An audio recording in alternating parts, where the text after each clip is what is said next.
네, 일본 정부가 이른바 행정지도, 법률이 아니고요.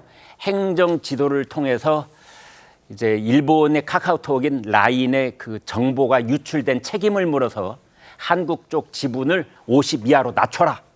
이렇게 이른바 이제 구조를 조정하는 거죠. 지분 구조를.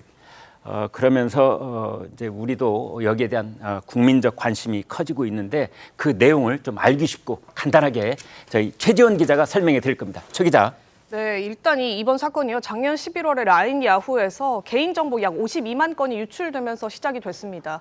개인정보를 관리하는 네이버 클라우드와 업무를 위탁하는 회사 지원이 모두 사이버 공격을 받아서 생긴 일인데요. 통상적으로는 원인 규명과 재발 방지 조치 이 부분을 요구를 하게 되는데 일본 총무성이 이례적으로 행정 지도를 통해서 자본 관계를 재검토해라 이렇게 요구를 해서 논란이 비화됐습니다. 데이터 유출 사고 원인 또 기업의 지분 구조가 직접적인 인과관계가 있는 것이냐 이 의문이 드는데 이 부분을 떠나서 라인 야후가 재발 방지책을 제시했음에도 불구하고 지난 3월과 4월 두 차례나 행정 지도를 내리니까 일본 언론부터가 이례적이다 이러면서 먼저 보도를 하면서 알려졌습니다. 그렇군요.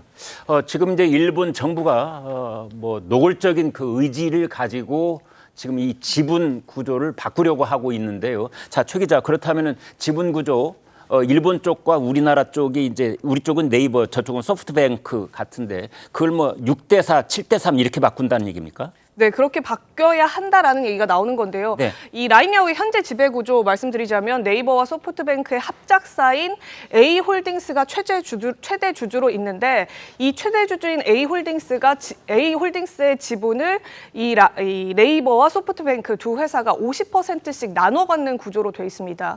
지난 2019년에 설정한 건데요. 당시에 아마 이 구글과 아마존이 전 세계 IT 사업 패권 장악 조짐이 보이게 되니까 네이버가 이렇게 소프트뱅크사의 공동 경영 카드로 내민 방식이다 이렇게 해석이 되고 있는데 다만 이제 증권업계 등에서 하는 얘기는 국적이 다른 두 회사가 합작사를 세울 때에는 통상 51대 49 그러니까 지분 하나라도 더 갖는 지분 비율을 가져야지 누가 주도권이 있는지를 조금 더 명확히 할 수 있다 이런 얘기가 나오는데 그 조치를 하지 않았다라는 지적이 나오거든요. 이 네이버가 소프트뱅크의 주식 1주만 넘기게 되더라도 네이버가 개발한 라인의 주도권 자체를 잃게 되는 구조이기 때문입니다. 이 사회는 3대4로 현재 소프트뱅크가 더 우세한 구조이기도 하죠. 이 일본이 이 사태를 계기로 라인 야후를 완전한 일본 기업으로 만들려 하는 것은 아니냐 이런 평가도 나오고 있습니다. 그렇군요. 이제 그래서 만약에 네이버가 지분 한 주를 소프트뱅크로 넘기게 될 경우에 그 지분 한 주의 가격은 뭐 수조 원이 될 수도 있다 이런 얘기도 나오고 있는데요. 김병민 위원장께 여쭤보겠습니다. 자, 이런 경우에 일단은 그 일본 정부가 민간 기업이 가지고 있는 지분 구조에 대해서 이렇게 개입할 수 있는지 뭐 그것조차도 이제 큰 논란거리가 될 수가 있는데 아무튼 결과적으로 지금 이건 뭐 지분이 곧 움직인 마지막 단계까지 와 있는 것 같아요. 어떻게 해야 됩니까? 일단 국민들이 보시기에는 일본 정부가 무리하게 네. 대한민국 기업이 들어가 있는 이 합작회사의 지분 구조를 의도적으로 변경하는 데 영향력을 행사한 것 아니냐. 이른바 한국 기업을 찬탈한 것 아니냐라고 하는 여론들이 들끓고 있는 상황입니다. 네. 자연스럽게 대한민국 정부가 한일 관계 개선을 통해서 굉장히 막역한 관계로 변화했다면 일본 정부가 이렇게까지 나설 수 있겠냐라고 하는 측으로 입장들이 옮아가게 되는 상황이고요. 네. 여기에 대해서 네이버라고 하는 기업이 정확하게 어떤 위치에 처해져 있고 대한민국 정부에 어떤 도움을 요청했는지가 조금 더 구체적으로 나와야 되는 상황처럼 보입니다. 네. 네이버가 우리 국민들이 보고 있는 관점에서는 일본 정부를 통해서 좀 무리한 방식으로 기업의 경영권을 뺏기는 것처럼 비춰지고 있는 거잖아요. 네. 더군다나 이 라인이 일본 내에 있는 거의 전 국민이 사용하는 메신저이기도 합니다만 네. 대한민국은 이 라인과 별 관계가 없는 것처럼 보입니다만 동남아 시장에서는 또 엄청난 이 고객들을 확보하고 있기 때문에 그렇군요. 이게 단순히 일본 시장만의 문제가 아니라 동남아 시장까지 영향력을 미치고 있는 이 라인에 대한 경영권을 다 뺏기는 것 아닌가에 대한 위기가 있어서 여기에 대한 명확한 상황을 좀 네이버가 구체적으로 얘기를 하고 대한민국 정부도 이것은 일본에 당하는 것이 아니다라고 하는 정부의 보다 전향적인 조치들이 매우 필요한 상황이라는 생각이 듭니다. 그렇군요. 자, 그래서 지금 뭐 정부도 그렇고 관련 뭐 여당 쪽도 그렇고 물론 기업 쪽에서도 특히 IT 산업과 관련된 기업들에서도 지금 초미의 관심을 여기에 쏟고 있는 상황인데요. 우리는 항용 이런 문제가 엉뚱하게 정쟁으로 비화되는 경우가 있는데 이 라인 사태에서도 마치 호재를 만난 듯이 연일 친일 공세에 나서고 있는 사람들이 있습니다. 그 야권의 대표라고 할 수 있는 이재명, 조국 두 사람을 일단 떠올 수가 있는데 이재명 대표도 잇따라서 라인 사태에 관련된 글을 올리면서 이른바 반일 프레임, 이 공세가 아니냐 지금 이런 지적이 나오고 있는데 관련 영상 보시겠습니다. 일본에서는 독도 문제도 윤석열 정권 임기 내에 자신들의 의도대로 처리해야 된다는 소리까지 나온다고 합니다. 드라마 카지노의 호갱이라고 하는 캐릭터가 등장을 합니다. 자꾸 그 장면이 떠오르는 것이 서글픕니다. 정부가 앞장서서 대일 굴욕 외교를 지속하다 보니 일본은 핵 오염수를 과감하게 우리의 공동 우물에 갖다 버렸습니다. 이번 선거는 신한일전을 짓고 있습니다. 네, 신한일전 이런 이야기를 이재명 대표가 했고요. 또 일본이 우리를 호갱으로 보고 있는 것 아니냐.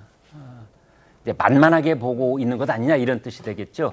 최 기자, 지금 이 대표 병원에 입원 중 아닌가요? 네, 맞습니다. 아직 퇴원 소식까지는 들리지 않고 있는데요. 지난 11일 새벽이죠. 본인의 페이스북에 라인 야후 지분 재조정을 요구한 일본 총무상이 이토 히로부미 후손이다 이런 보도를 게재하면서 대한민국 정부는 어디에 이런 글을 올렸습니다. 사실상 병상에서 올린 글로 봐야 할 텐데 이로부터 또 6시간 이후에 이토 히로부미는 조선 영토를 침탈하고 이토 히로부미의 손자는 대한민국 사이버 영토를 침탈하고 조선 대한민국 정부는 멍 이런 글을 추가로 올리기도 했습니다. 이 대표는 민방위 교육 영상에 독도가 일본 땅으로 표기된 자료 화면이 쓰였다 이런 보도에 대해서도 과연 실수일까 이런 글을 게재하기도 했습니다. 네, 아무튼 우리 민방위 교육 그 자료에 독도가 일본 영토로 표기된 그런 지도를 썼다면 그것도 참 정신 차려야 될 문제입니다.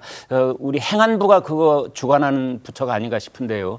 자, 사태를 중재하고 해결해야 할 거대 야당 대표인데 지금 라인 사태를 일단은 정치적으로 좀 촉발시키겠다 이런 그런 전략을 보이고 있습니다. 여러분 기억하시겠습니다만 처음에는 더불어민주당이 이 라인 사태에 대해서 뚜렷하게 이렇다 할 입장 표명을 안 하고 있었습니다. 그런데 지금 최근 들어서 지난주부터 여기에 대해서 의견을 내놓고 어떤 지금 전략을 세우고 있는 것 같은데 그 내용을 좀 알아보겠습니다.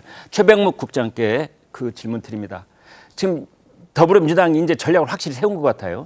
그렇죠. 사실은 이 문제와 관련해서 이제 민주당이 그동안에 그러니까 이걸 어떻게 봐야 할 것인가라는 대목을 아마 연구를 했을 걸로 보입니다. 네. 근데 뭐 물론 야당한테 이걸 중재하고 뭐 어떻게 교섭하고 할 그런 그 역할을 기대하지는 않습니다. 네. 뭐 야당이 그런 거 하는 곳은 아니니까요. 네. 다만 문제는 어디에 있냐면 이 본질은 네이버의 문제입니다. 그러니까 네이버가 자 일본 총무성의 저러한 행정지도를 안 받아들여도 되거든요. 예. 그러면 안 받아들였을 경우에 일본 내에서 기업 활동을 하는 것이 과연 유리하냐 유리하지 않냐 하는 그 어떤 정책적 판단을 그 네이버가 해야 돼요. 네. 그래서 팔 것인지 말 것인지 지분을 네. 이 부분을 결정을 해야 되는데 그게 네이버가 계속 애매한 입장을 보여왔어요. 네. 우리 정부가 적극적으로 나서서 지금 얘기하기도 어려운 상황이에요. 네. 물론 지금 시간이 좀 지나서 3월이면 한 2달 전 아닙니까? 네. 그러면 네이버가 그동안에 협상을 어떻게 해왔는지 이걸 우리 정부가 좀 알아야 네. 일본 총무성하고 얘기를 해서 도와줄 것인지 아니면 그냥 놔둘 것인지 이런 부분을 판단을 할 텐데 네. 지금 언론 보도를 종합해 보면 네이버는 팔 생각이 있는 것처럼 또 얘기를 하고 있어요. 좀 네. 애매해요 입장이. 네. 만약에 네이버가 정말 저 지분을 팔 생각이 있다면 그걸 정부가 민간 기업한테 이거 팔지 마라고 얘기할 수는 없는 거 아니겠어요? 그렇습니다. 그러니까 네이버가 입장을 좀 분명하게 해서 팔 생각이 없는데 일본 총무성의 그 행정지도 압박 때문에 저희가 어쩔 수 없이 지금 이렇게 끌려가고 있습니다라고 얘기하면 정부의 협조 요청을 좀 하면 될 거 아니겠어요? 네. 그럼 뭐 정부가 나서서 뭐 그걸 막아줄 수 있을 것까지는 잘 모르겠지만 네. 적어도 일본 총무성에 이거는 한국 기업에 대한 차별이다 하는 점을 분명히 어필을 할 수가 있을 텐데 지금 네이버 입장이 좀 애매해요. 그래서 지금 용산 대통령실에서도 네이버 측에 분명한 입장을 좀 내놔라 하고 네. 있는 거거든요. 예. 그런데 지금 야당은 이런 정부 입장에 대한 아마 그 충분히 이해하고 있을 거예요. 네. 그러면서도 오로지 이거를 반일 프레임에 묶어서 정치적으로 어떻게 이용할 생각만 하고 있는 것 아닌가. 네. 이런 안타까움이 있습니다.